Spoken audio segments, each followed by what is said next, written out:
Bonjour, ici Daniel Berger, votre courtier immobilier. Aujourd'hui, le sujet de ma capsule, le contrat préliminaire.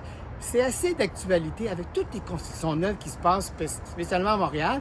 Vous avez juste à regarder en arrière de moi l'ancien terrain où est-ce qu'il y a eu Cavaillov il y a 2 ans et qui est juste adjacent au parc Jacques-Cartier. C'est un immense projet que Prével est en train de mettre en place. On va avoir des centaines et des centaines de condos en location, mais principalement en vente.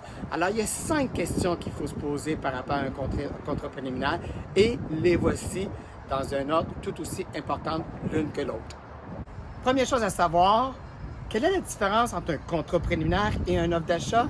La distinction est fort simple. On fait un offre d'achat lorsque c'est une revente et on fait un contrat préliminaire lorsque c'est l'achat d'une propriété qui est neuve. Que ce soit une maison, que ce soit une copropriété, peu importe. À chaque fois que c'est neuf, on doit faire obligatoirement un contrat préliminaire.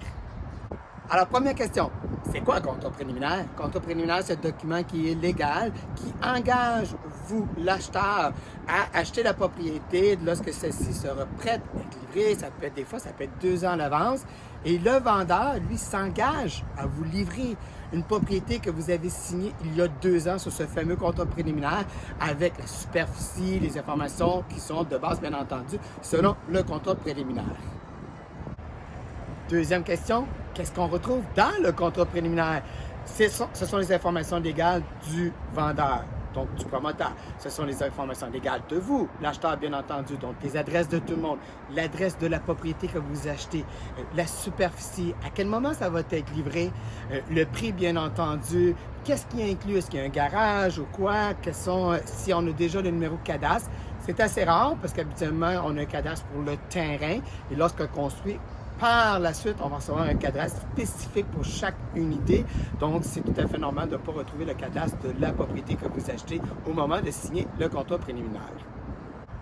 Question numéro 3. Est-ce que c'est obligatoire de signer un contrat préliminaire? La réponse est oui. Selon le Code civil, le promoteur est dans l'obligation de vous faire signer un contrat préliminaire à toute personne qui a l'intention d'aller habiter dans cette fameuse propriété-là.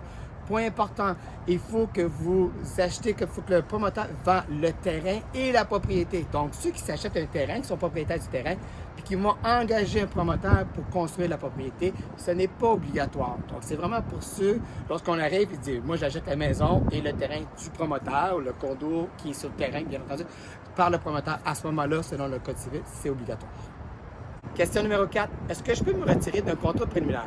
La réponse, c'est oui, si on a rempli le contrat préliminaire qui est là justement, qui est fait par le gouvernement pour vous protéger parce qu'il y a un droit de dédit. Un droit de dédit, ça dit, pendant les 10 premiers jours, je peux me retirer du contrat préliminaire sans aucune raison valable. J'avise par écrit et voilà, c'est confirmé, le contrat s'annule automatiquement. Et puis, il y avoir des pénalités. Soyez vigilants quand vous allez signer votre contrat préliminaire. Si vous décidez de vous retirer puis que vous avez mis un dépôt, il peut y avoir un petit pourcentage sur ce fameux dépôt-là. Alors, bien entendu, comme toujours, prenez le temps de lire ce que vous allez signer. Mais habituellement, c'est assez rare qu'il y ait une pénalité dans les premiers 10 jours. Justement, c'est là pour ça. C'est là pour que l'acheteur puisse réfléchir et puisse se retirer sans aucune pénalité, à moins d'avis contraire dans le contrat. Et la 5e question à se poser, quelles sont les précautions que je dois faire avant de signer un contrat préliminaire? Mais c'est comme n'importe quel contrat, il faut faire des vérifications. C'est qui le promoteur? Est-ce qu'il est nouvellement en business? Est-ce qu'il y a un historique qui est avantageux pour lui? Ou au contraire, il y a un historique qui est désavantageux pour lui? Faites des vérifications sur la personne avec qui vous faites affaire avec le promoteur, c'est super important. Également, assurez-vous qu'il y ait justement la fameuse garantie des constructions neuves, la fameuse garantie pour les nouvelles propriétés qui dure habituellement durant les 5 premières années. Alors, si cette personne-là n'est pas membre, bien, posez-vous des questions. Il peut y avoir justement des complications si vous avez des problèmes avec votre propriété qui n'est pas garantie justement sur cette fameuse garantie qui a été maintenant unifiée à travers tout le Québec par tous les constructeurs ont la même garantie, donc beaucoup plus facile de gestion. J'espère que ça a répondu à vos questions sur le fameux contrat préliminaire. partagez cette vidéo si vous connaissez quelqu'un qui est sur le bord d'acheter une nouvelle propriété ou qui vient tout juste d'acheter justement.